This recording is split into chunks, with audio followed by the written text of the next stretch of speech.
Denver, Colorado. A crisp autumn breeze swirled through the bustling streets on a brisk Friday morning in 1899. I, Amelia Moore, stood huddled in my coat, waiting impatiently for my friends outside the Denver Mercantile. This weekend wasn't for shopping. We were escaping the city's relentless din for a secluded cabin, Getaway in the remote Arapahoe National Forest. The plan was simple: reconnect, unwind, and celebrate Ethan's promotion with a weekend adventure. Ethan, my boyfriend, pulled up in his dusty carriage, a relieved grin stretching across his face. Joining us were Charles and Emily, their playful bickering a familiar comfort. As we piled into the carriage, the excitement crackled in the air, a welcome reprieve from the monotonous routine of our city lives. The journey to the cabin was a tapestry of golden hues. Aspen leaves shimmered in the fading sunlight, carpeting the winding mountain road.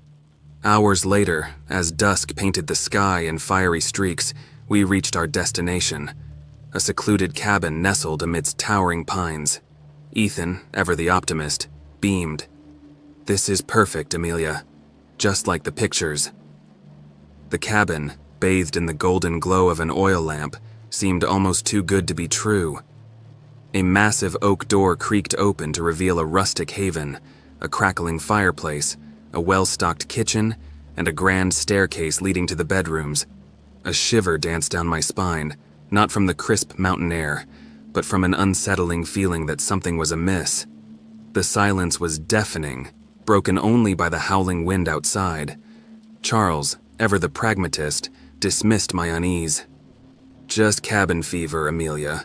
Let's build a fire and get this party started." We spent the evening reminiscing, sharing stories fueled by laughter and copious amounts of Ethan's smuggled whiskey. Emily, ever the storyteller, regaled us with local legends from the Arapahoe. "They say these woods hold a dark secret," she began, her voice dropping to a dramatic whisper. "A trapper named Silas went missing decades ago. Locals say his restless spirit haunts these hills, forever searching for his lost treasure." A gust of wind rattled the windows, plunging the room into a momentary darkness. A shared glance confirmed a shiver ran down everyone's spine. Charles scoffed, ever the skeptic.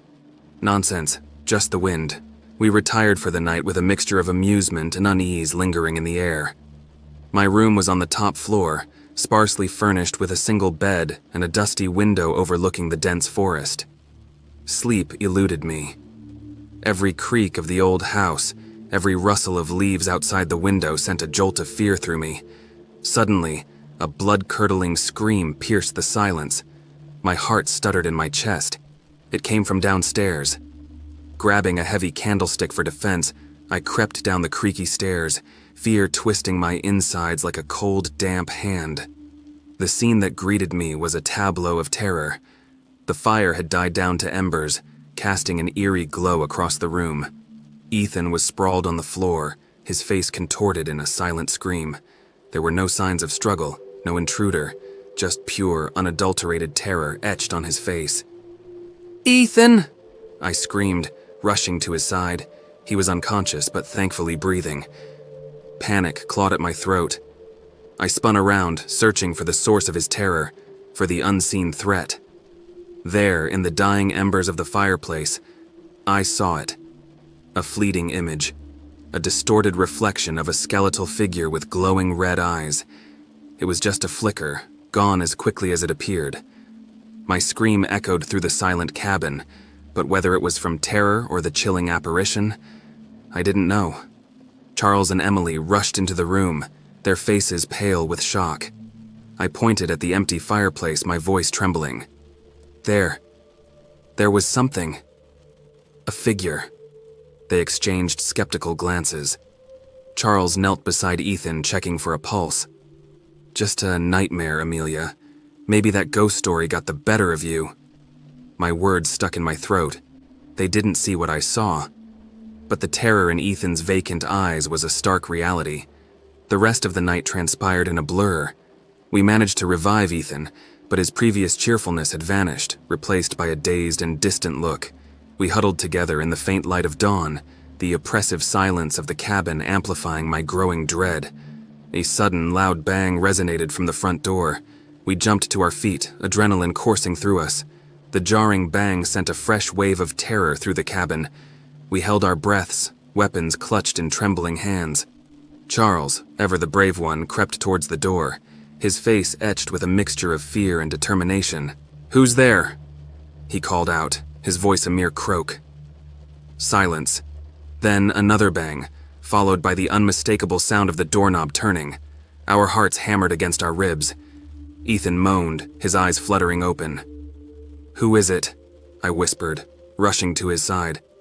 I don't know," he mumbled, his voice raspy. Just as we braced ourselves for the worst, the door creaked open, revealing a figure standing on the porch. Relief washed over us in a tidal wave.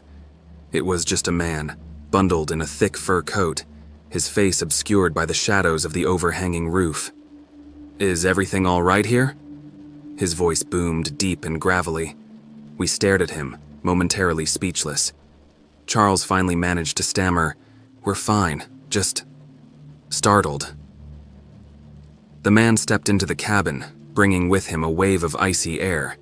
He removed his hat, revealing a face weathered by time, etched with deep lines. His pale blue eyes, cold and calculating, scanned the room, lingering on the unconscious form of Ethan. "What happened to your friend?" he asked, his voice devoid of warmth. "He fainted," I blurted out. The man grunted, a skeptical look lingering on his face. "Looks more like a fright." He turned towards the fireplace, his eyes fixated on the remnants of the embers. "Been a cold night," he muttered, reaching down to stir the ashes. A faint blue flicker caught my eye, a fleeting image momentarily visible in the dying embers, the same skeletal figure with glowing red eyes I'd seen earlier. Fear constricted my throat, but I was the only one who saw it. "You folks city slickers?" the man continued, his back still turned to us. "Yes," Charles replied cautiously. "We came up for a weekend getaway." The man chuckled, a dry, humorless sound. "Not the best choice of places, I'd say. This cabin holds memories." He paused, the silence thick enough to cut with a knife. "Not all of them pleasant." My unease intensified. What did he know about this place? Was he connected to the dark history Emily spoke of? "You should leave," the man suddenly said, turning around to face us. His eyes held a chilling intensity. "Leave before nightfall. This place isn't safe after dark." We exchanged confused glances. "Why not?" Charles questioned, his voice laced with suspicion. The man's lips curled into a humorless smile. "Let's just say," he said, his voice dropping to a low whisper, "the darkness here, it awakens things best left undisturbed." Before we could question him further, a loud crack echoed through the cabin. We all jumped, startled. A large wooden beam in the ceiling had splintered, sending a shower of sawdust raining down. The man's smile widened, an unsettling glint in his eyes. "See?" he said, his voice oddly calm. "Time to go." We didn't need convincing. Fear, raw and primal, surged through us. Helping Ethan to his feet, we gathered our belongings, a sense of urgency pushing us forward. The man watched us silently, his gaze lingering on the fireplace. As we reached the door, I stole a glance back. He was crouched by the fireplace, muttering something under his breath. He threw a handful of what looked like herbs onto the embers. A bright blue flame erupted, momentarily revealing the skeletal figure again, this time reaching out with skeletal hands. The image sent a fresh wave of terror through me. I slammed the door shut, the sound echoing through the silent woods. We didn't stop running until we were well out of sight of the cabin, our breaths coming in ragged gasps. Turning back, I couldn't help but notice a flicker of light emanating from the high window on the top floor. Was it just the fire or something else? We reached our carriage, a sense of desperate relief washing over us. As we piled in, Charles cast a worried look back at the cabin, now shrouded in the shadows of the encroaching night. "Do you think he was right?" he asked, his voice barely a whisper. Ethan remained silent, his gaze fixed on the dark woods behind the cabin. I didn't answer. A part of me hoped the man was just a crazy hermit, but another part, the part that had seen the spectral figure twice, couldn't shake the feeling of impending doom. We drove through the night, the silence punctuated only by the creak of the carriage wheels and the occasional howl of a distant coyote. Despite escaping the cabin, a heavy weight settled upon us. Ethan remained withdrawn, his eyes vacant as if a part of him had been left behind with the skeletal figure.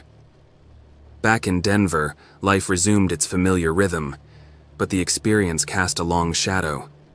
I kept seeing the figure in dark corners, hearing its name whispered on the wind. The cabin, once a symbol of escape, now loomed in my nightmares, a beacon of malevolent energy. One night, weeks later, a frantic knock jolted me awake. It was Charles, his face pale and drawn. He blurted out that Emily was missing. She'd vanished from their apartment that very night, leaving no trace. Panic clawed at me. My mind raced back to the man's cryptic warnings. Could Emily have gone back to the cabin, drawn by some unknown force? The next morning, we found a single raven feather on the doorstep, the same kind we'd seen scattered around the cabin. Charles and I, fueled by fear and determination, knew what we had to do. We returned to the Arapaho, the familiar dread growing with every mile. Reaching the cabin, a wave of oppressive silence greeted us. The door hung ajar, creaking in the wind. Inside, the air hung thick with the smell of burnt herbs. The fireplace was cold, a pile of gray ash mocking our arrival. We ascended the creaky stairs, fear twisting in our guts. On the top floor, Emily's shawl lay discarded on the bed. There, in the dusty window overlooking the dense forest, a faint blue shimmer pulsed. As we approached it, the image solidified, the skeletal figure, its red eyes blazing with malevolent hunger. This time, its skeletal hand reached out, not towards the dying embers, but towards the window, directly at us. A scream tore from my throat as the figure lunged, its bony hand seemingly reaching through the glass. Before it could connect, a loud crack echoed through the room. A thick wooden beam, weakened by the earlier crack, crumbled, sending a shower of debris cascading down on the window and the spectral figure. Dust engulfed the room as the horrifying vision vanished. We stumbled back, hearts pounding like drums. When the dust settled, the window was empty, only the remnants of shattered glass littering the floor.